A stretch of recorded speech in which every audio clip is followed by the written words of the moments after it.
So our topic today is going to be the 3 Ps to guarantee repeat and referral business. So I'm Audrey Leoncia with Amalfi Estates. I've been in real estate for going on 6 years, and Woodside for about 2 years now. 2 to 3, yeah. Yeah. And Sarah? Yeah, I'm Sarah Knauer. I've been with Amalfi for about 7.5 years now. And I'm really excited to be speaking on this topic because I've come to this point in my career where I really am starting to see the repeat and referral business come to fruition. And it's just such an important piece of business. Yeah. And Sarah and I both share a love for efficiency and in our business and running our business super efficiently, quickly, and having a process and plan. So hopefully you guys take away some ideas in creating your own process, and especially with a post-close process. So first, let's start with that. There's us. Basically, why do you think a post-close process is necessary? Well, because a client should truly be a client for life. We've spent hours and hours trying to convert a client, whether it's from Zillow or an open house, getting them into escrow, finding the right house. It might have been years. And we know that down the road, they're going to have a referral for us, or they will probably even sell their home they purchased with you and buy a new one. So it's important to keep them as a client for life and know that you're going to transact with them many times. And now we have a question for all of you. What percentage of people do you think use their real estate agent a second time? So everyone get out your phone and scan the QR code and make your answer. And it's going to calculate this in real time. Or it should. Mm-hmm. You know everyone's on their phone anyway, so you might as well make some good use of it in the next 45 minutes. Because have you ever had the experience when you're catching up with a past client or a friend, and they just casually mention that they just bought a house and moved, and it wasn't with you? It is the worst feeling. It's the worst feeling. It's like It's really the worst feeling. Okay, cool. Well, we're starting to see some answers come in, and we have a lot of smart cookies in this room because 13% is the correct answer. 13%. Only 13% of consumers use their current real estate agent on future transactions. That's pretty sad. Yeah. So because you haven't seen this presentation yet, side row that line, not us. Okay, so Sarah, you basically distilled your process into the 3 Ps, which starting with plan, predictable, and personalize. So why don't you go ahead and start with what encompasses your plan? Yeah, so the first part I would say is to organize your database into a CRM. Side hooks you up with either a follow-up boss or a copper if you've been with them for a little while, and you can organize all your contacts into the correct buckets so that anytime you want to reach out to them, it's really easy to do so. Whether it's making a list of developers so you can send an email with a new piece of land that came on the market, or it's your sphere of influence, or just having addresses top of hand. So when you need to go drop something off or mail a card, you have everyone's address properly inputted in your database. So cannot stress highly enough to get all of your contacts, all of your family, your friends, everybody into your CRM and to be in there and use it every day. Another important piece is to schedule next touches. So your CRM will remind you either automatically or with a custom date that you've put in to follow up with that person at the right time. That's a really big piece of it. How many of you guys are using your CRM? Like really using it and really living in it, yeah? It's so important because I think that piece about scheduling your next follow-up is so key, because otherwise you just forget and you never do it. So you can easily just schedule when you're going to follow up in 2 days, 3 days, whatever it is, and stick it in your calendar and it reminds you. So were you using anything before? Before Copper, we used Top Producer, or just even was using Outlook, which was not a great efficient way to categorize everybody. But a proper CRM for real estate is hands down the best way to go. Yeah, and categorizing all of your, like you said, you have a developer list, your past clients, so that it's just so easy to touch all those people.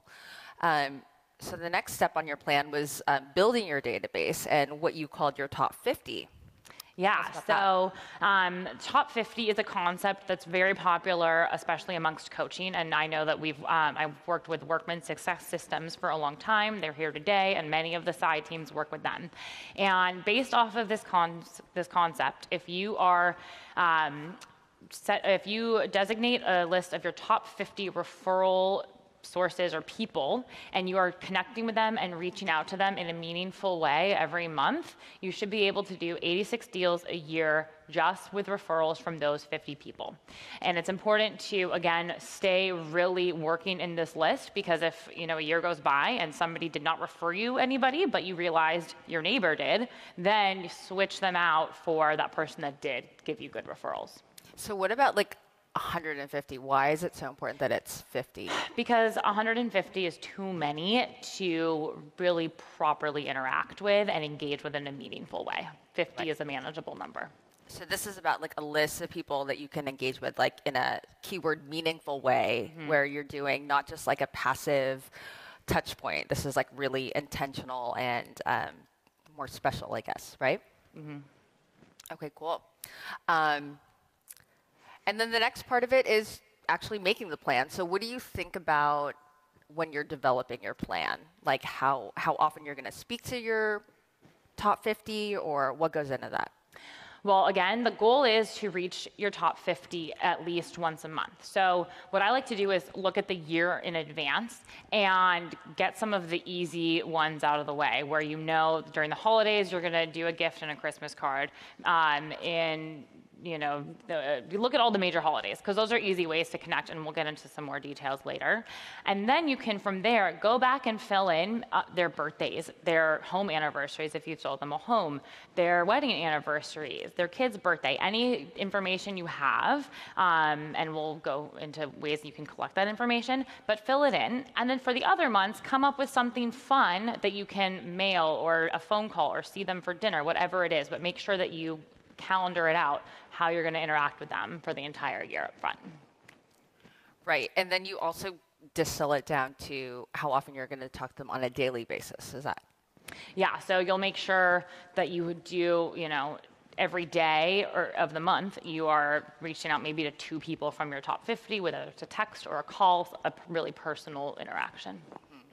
And I think the beauty, creating this plan and thinking about every single touch point from a yearly basis seems really daunting, but really the beauty is you only have to do it once, and then you don't have to reinvent the wheel and create a brand new plan the following year. You can just execute it, and it's also really easy to delegate it to somebody else so that they can execute it once you've already thoughtfully laid out how often you're going to be talking to the people in your top 50, right? Absolutely. Okay, so the next P is predictable, making it predictable. So the first step, the side closing program. Tell us about that. So this is the absolute easiest way to stay in touch with your past clients. Raise your hand if you are not signed up for the side closing program yet. Okay, great. Everyone that raised their hand, you also hopefully have your phone in your hand, and you can scan this lovely QR code here and sign up for it. It's totally free, it's completely automated, and you don't have to do a thing other than what you're doing right now. So after you close escrow, Side will create 5 emails that you can personalize and customize if you choose to, or you can leave them as is, and they get scheduled to go out after the close of escrow. So there's a congratulations email. There's one that goes out 2 weeks after the close asking for a review, which is great because we always need more reviews. There's one that's a reminder about the home warranty in case anything came up. And there's also a link to the entire file for buyers with that home warranty information. One will go out, I think it just is about to go out. Oh no, it went out in January, sorry, with tax information. And then one at their 1-year home anniversary. So again, it takes 2 seconds to sign up. You probably all have done it by now that raised your hand.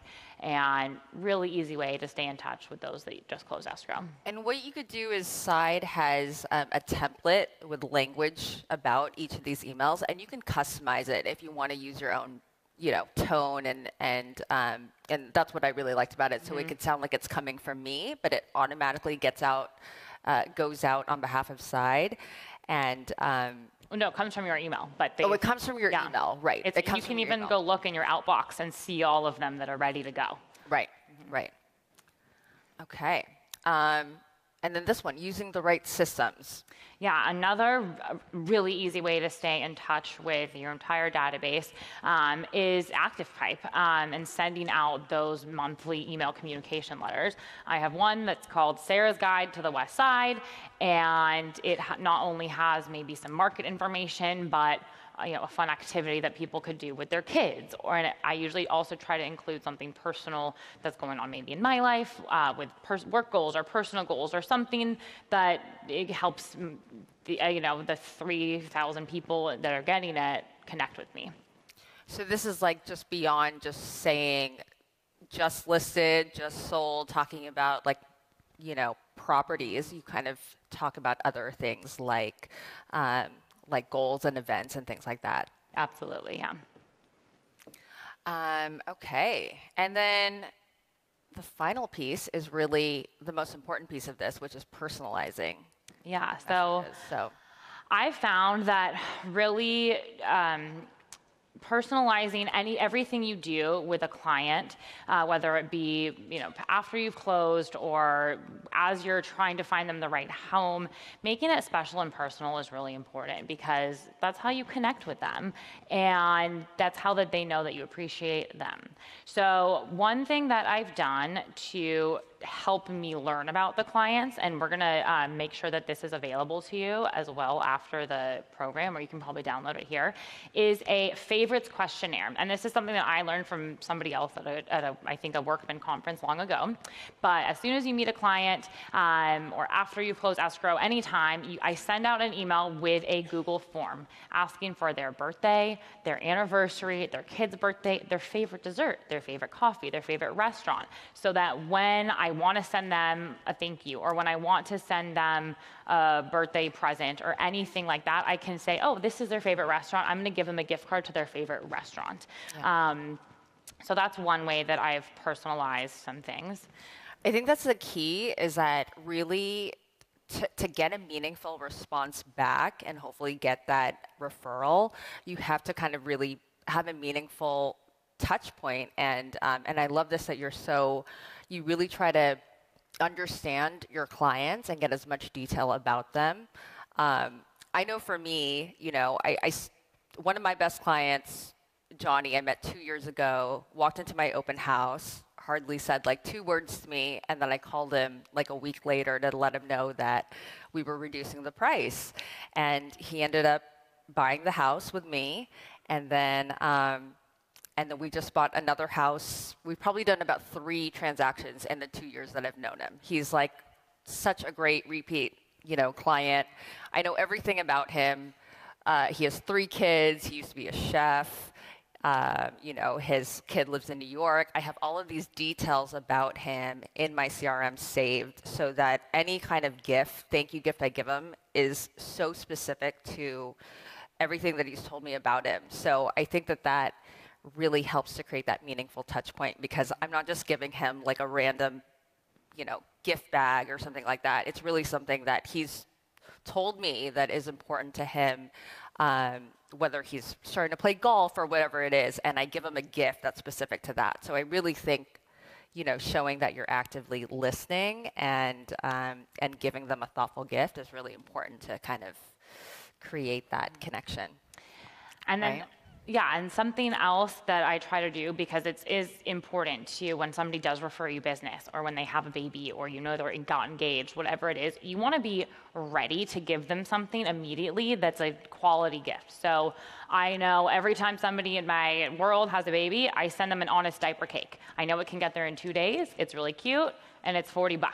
I always have a case of wine on hand that's a nice bottle and really nice personalized stationery, so that if I do get, I want to thank an agent for doing something nice, or I want to, drop something off at a client's house, it's ready to go. It's a nice gift that's there.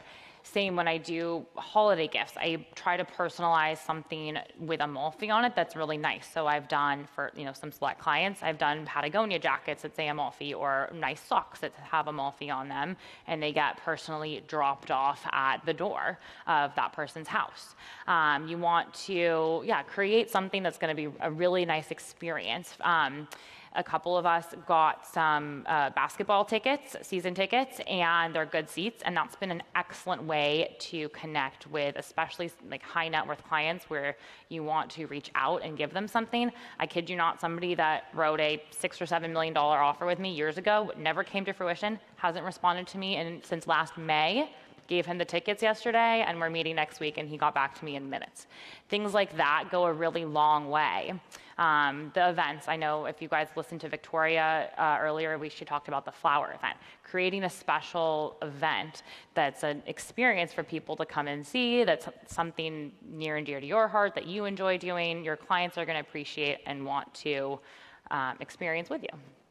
So you kind of talked about part of planning or preparing all of your gifts on hand so that you have it all on the ready, right? Yeah. So, I mean, a little bit of both. I want to have certain gifts ready to go that are really nice and lovely that I can get to somebody quickly, even if it's just knowing what restaurants do it e-gift cards so I can get it out right away, or what coffee shops I can send an e-gift card to.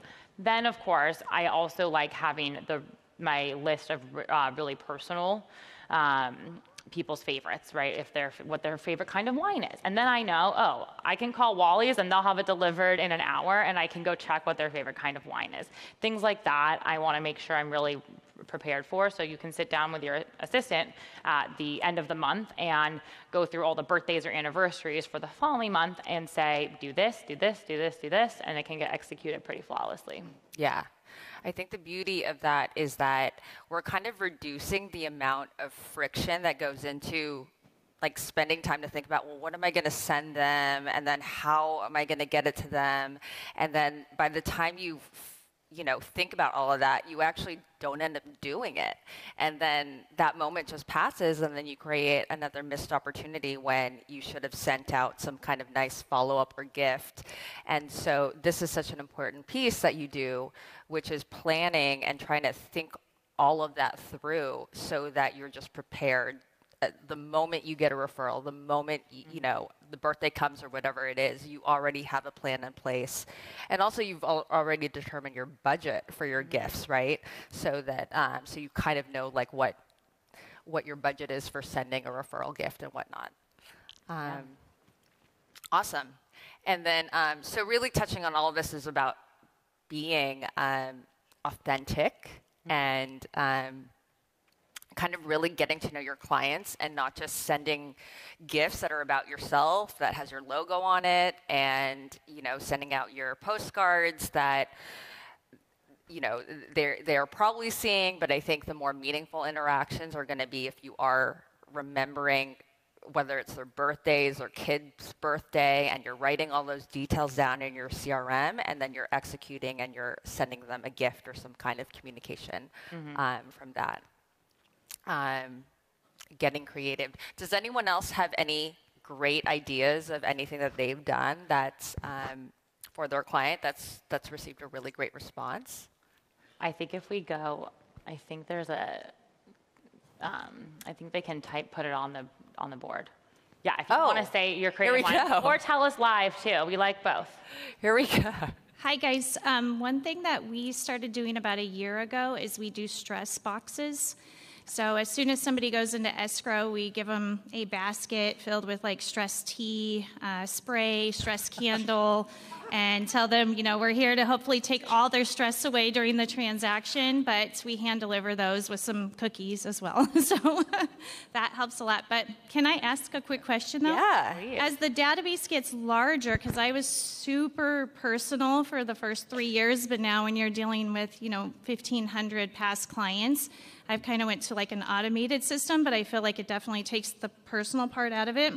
But realistically, making 1,000 gifts to drop off at Christmas just wasn't cutting it anymore. So what do you guys recommend on the, do you guys recommend a specific automated one? I use EvaBot currently, but I don't know if anyone has any other experiences with something that's a little bit more autopilot, I guess, for that reason. For gifts, like sending a gift card.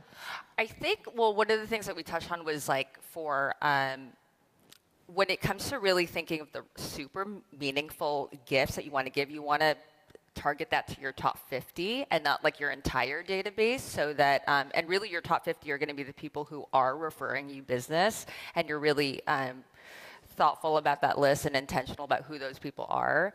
We're getting some ideas. Yeah. I also think I've tested sometimes those like Giftly, or where you think you're like sending a gift card to something personal, but it's kind of just a random gift card. But even going on your Starbucks app on your phone or having your assistant do it and emailing a $25 gift card for Mother's Day or anything like that can go, it can be really easy and really direct.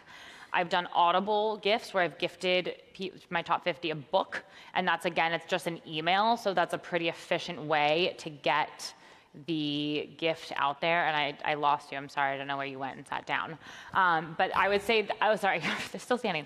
I would say the emails are probably the easiest way. Also, what's great about the basketball tickets was I started texting people on Monday for a Tuesday game, and I probably went through 10 or 12 people that couldn't go to the game. But so I got the credit for asking people if they wanted to go. Again, you have to sit and take some time texting, but you don't have to give 12 people tickets. You just have to give one person tickets, but you make that connection with 12. Okay. Yeah. Thank you. Mm-hmm. Actually, one thing that oh, that's cool, the shutterfly. what was that? The shutterfly was cool. One thing that Anthony, our team lead, always kind of encourages us to do is to invite our clients to certain events. So, like for instance, Pie Day, which is for Thanksgiving, where we send out an email to all of our clients and allowing them to pick up a free pie for Thanksgiving. And you send it to your entire database. Now, you might start to stress out and think, I'm not going to pay like $30 a pie for all these people, but like in reality, not everyone is going to actually take you up on that, but you will probably get a response saying, oh my God, this is so thoughtful, thank you so much. So really that's kind of part of doing that and creating some kind of experience like that. And you could definitely do that. You could invite all 1,500 people to come pick up a pie, and if 500 come, that's amazing. And you don't have to drop them off. Or like 30, more like 30. So. And one other thing I'll touch on too that's an experience is somebody else just mentioned donation to a charity in honor of them. We, for every closing that we do at Amalfi, we donate 10% to one of 5 charities, and either they can pick one, or like I'm on the board of one charity, so I try to make all my donations go there. And then anytime we have an event that charity puts on, we always have a table or two and are inviting clients to those charity events as well. And that's a really great way to personally connect. And again, oftentimes people won't be able to make it, but you're trying to include them and they appreciate the invitation. That's cute. The partner with a local photographer for a mini key day photo shoot. That's adorable. When giving like closing gifts, I love giving closing gifts, and I always try to think of something that is going to be Instagrammable, because I want to give them something that's going to be so cute, that's going to be like a conversation piece that their friends are going to be like, oh my God, where'd you get that? Oh, my realtor gave that to me. So like I really don't focus so much about, let me give you a branded Amalfi tchotchke, no offense, even though our tchotchkes are like fabulous, but like I want to give them something that's really special that, that they're either going to Instagram, they're going to tell their friends about, they can keep forever. So that's kind of my mindset with gifting. Mm-hmm. But does anyone have any other questions for us? Hello. Hi. I'm Clarissa with Kinship Real Estate. I found that when my clients follow me on Instagram, I get a really good turnaround. They refer me to a lot more clients that way. But I also find it hard to tell my current clients, hey, follow me on Instagram, because I don't feel like it's professional. I feel like it's just a little bit like, oh, I don't want to know you on that personal level. I would just follow them, is what I would do, and then hope that they follow you back. And I've actually been getting braver about doing that because I'm not a great social media person, and I actually have somebody, I literally hire my friend to take pictures and post them and do videos and things like that. And I find people really actually do love interacting with you on social media. There's also chances where you're gonna be at open houses, taking pictures, posting something, and they're gonna say, oh my gosh, this looks great. Tell me more about that house.